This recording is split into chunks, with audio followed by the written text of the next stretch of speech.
Today I'm going to show you how to sign into Netflix on your smart TV. If this tutorial helps you out, make sure to like the video and subscribe for more quick guides. Once you're signed in, you'll be able to start watching instantly. So let's get started. First, grab your TV remote and press the home button. From here, look for the Netflix app. On some TVs, it may already appear as a shortcut on the home screen, while on others, you might need to go into the app section and search for it. If Netflix isn't already installed, just download it from your TV's app store. Open the Netflix app and wait for it to load. When it does, you'll see the option to sign in. Select that. Netflix usually gives you two ways to sign in: entering your email and password directly with the remote, or using your smartphone for a quicker method.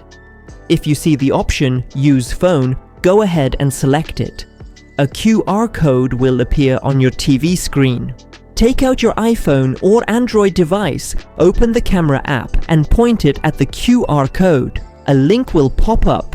Tap it and it'll take you to a Netflix login page on your phone. Log in with your Netflix account details, then confirm that the code shown on your phone matches the one displayed on your TV. Once confirmed, tap Sign into TV. Your TV will automatically refresh and you'll be signed into Netflix. From there, just choose your profile and you're ready to start watching your favorite shows and movies, and that's it. You're now signed into Netflix on your smart TV. If this guide helped you out, don't forget to hit like, subscribe, and share this video with anyone who might need help setting up their Netflix.